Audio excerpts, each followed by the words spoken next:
Назарыңыздарда күн жыйынтыгы, маанилүү жаңылыктар, элдик кабарлар жана болгон. Ассаламу алейкум, урматтуу достор. Бүгүн 20 июнь, күнгө суббота. Бардыңардын дем алыш күнүңөр ийгиликтүү улансын. Кечеги видеодо өтө көп комментарий алдык. Комментарийдин саны өтө көп болду.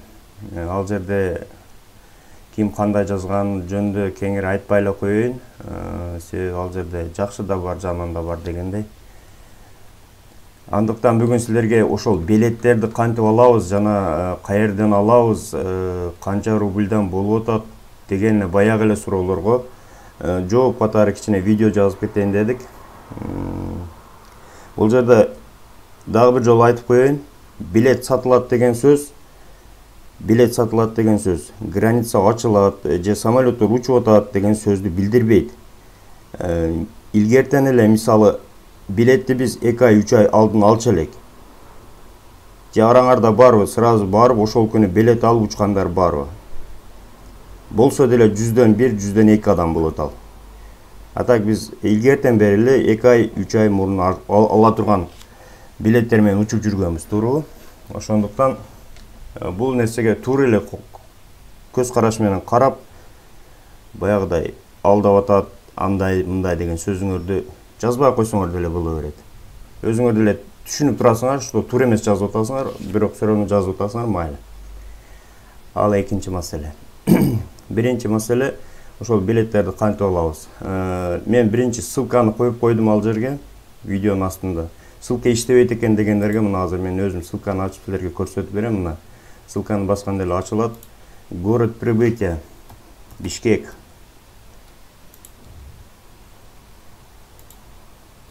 Бишкек, Киргизия. Бул жерде биринчи числону туура тандаш керек. Мына 27 июнь деп турат. Бул күндөргө билет жок. 30 июндан тарта билет бар деп силерге кече айттык го. Мына мисалы 30дан койсоңор чыгат. Обратный билет не нужен, мисалы. Мына 30-на коюп көрөбүз азыр. 30-да билет жок дегендерге мен бир доказательство катары эле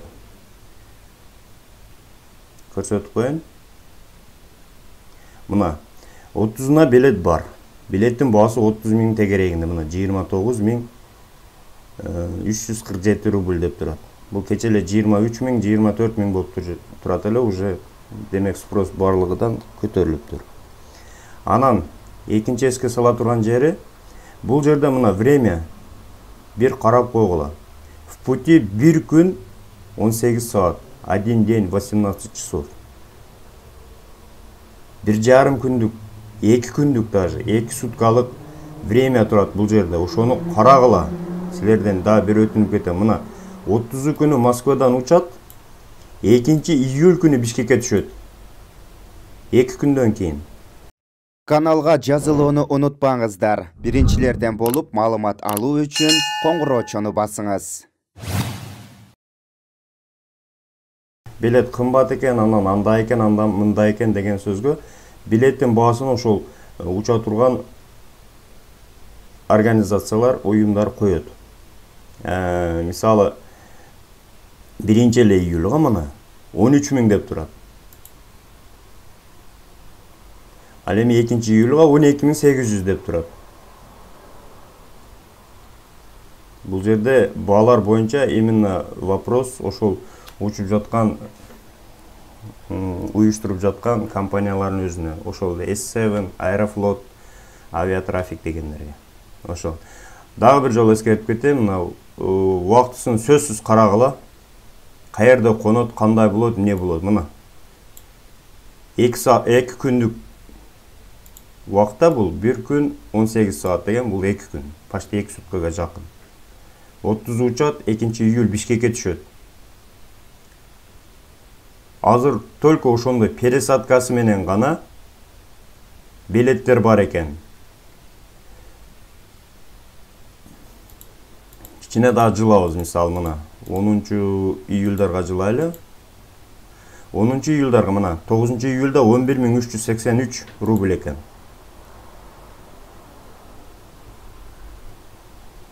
Муну көрөйлү.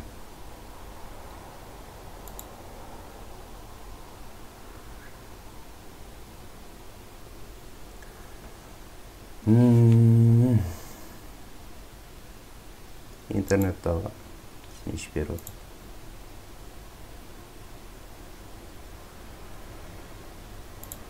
Июлдун 15-терине жылайлы.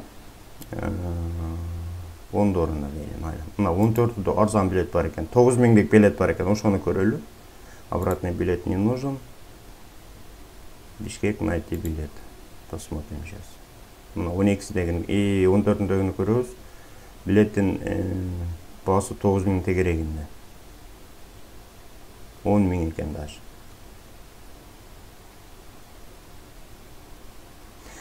Мына бул жерде деле мына время пути 15 саат деп турат. Бул бир күндүк жол. 14 учуп 15 июлда Бишкекке конот деп турат. Көрдүңөр да? Прямой рейстер жок бекен дегендерге. Прямой рейстер азырынча жок. Бул божомолдуу рейстер ошол күндөрү может ачылып калат. Ал бизден зависит этпейт, анан биздин көзүбүз ачык деле эмес, ошол күнү самолет учат, учпайт дегенди биз айта албайбыз.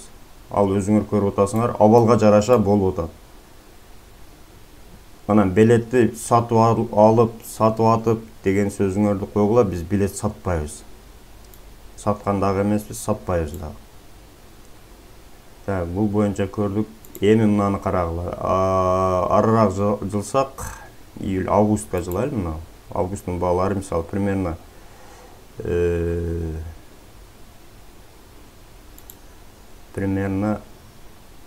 тоже 12.000 тегерегинде экен.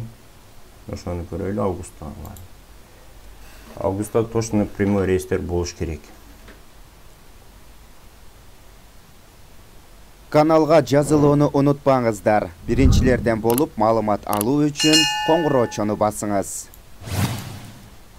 Бул жерде дагы деле прямой рейс көрсөткөн жок, пересадкасы менен көрсөтөт. Мына прямой рейс. Уральские авиалинии мына 13.087 сомго бар экен. Прямой рейс 4 сааттык жол мына. Москвадан учат 1 август, 2 август уже түнү учкан болсо, 2 август таңга маал жетип барат. Ушул жерлер сөзсүз караш керек. Урматтуу туугандар. Ошол бул ссылканы силерге коюп койдум. Мына ошол кечеги видеонун астында ссылкада көрсөңөр болот. Анан авиатрафик менен дагы бир көрсөтүп коеюн. Авиатрафик компаниясы бул именно Кыргызстандыкы болгондуктан мына Москва Бишкек көрөбүз 1 августка примерно коюп көрсөк. Себеби августка чейинки билеттер азырынча сатыкка чыга элек экен. Ошондуктан августты коюп берейин. Августты коебуз, көрөбүз. Мына Домодедово Бишкек 10:50 өткөндө и 17:55 Бишкекте болот. Время пути 4 саат. Демек, бул прямой рейс. 4 саатта буйруса ошол жакка барасыңар. Анан дагы бир айта кетчү нерсе, билеттер илгертен бери эле ушинтип сатылып келген. 1 ай мурда, 2 ай мурда, 5 ай мурдагы срокторго чейин сатылып келген. Анан самолет кантип учат, качан учат, ал жөнүндө суроолорду именно ошол компаниялардын өзүнө берсеңер болот. Мисалы, байланыш номерлери бар. Ушул жерде контакты, мисалы, на авиатрафиктин байланыш номерлери. Андан сырткары мына S7 деген компаниядан алынат көбүнчө.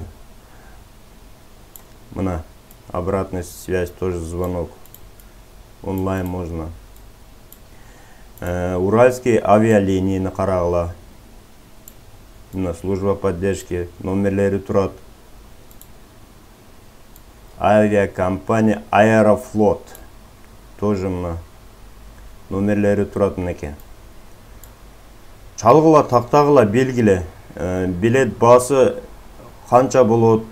Билет кайтарыла турган билетпи? Эгерде отмена болсо, кайрадан жылдырып береби? Билеттин баасыны кайтарып береби? Алынган сумманы канча процентini кайтарып берет учпай калса, ошолорду тактап сурап билип алгыла. Анан мага баягыдай комментарийлерди калтырбагыла. Жалган айтыпсың андай-мындай. Биз төлкө такталган информацияны гана чыгарабыз, такталган маалыматты гана чыгарабыз. Өзүңөр билбей туруп мени дагы жалганчы кылбагыла, силерден суранчы. Анан колдоо көрсөткөндөргө баарына рахмат. үй бүлөңөргө тынчылык, жакшылык Кудай буйруса, көп нерсе жеңилдеп, көбү кетип азык алды дегендей. Каналга жазылууну унутпаңыздар. Биринчилерден болуп маалымат алуу үчүн коңгуроочону басыңыз. Күндөгү 20-сыда жок экен го, 20-сыда учпайт экен го, анан билет сатпайт экен го деген рейс бүгүн 20-сында учуп кетет. Буйруса, кетти деле уже жетсе керек. Ал жөнүндө кечки кабарлардан буйруса, күн жыйынтыгында айтып кетебиз. Барыңарга тынчылык. Ассаламу алейкум, урматтуу туугандар. Каналга жазылууну унутпаңыздар. Биринчилерден болуп маалымат алуу үчүн коңгуроочону басыңыз.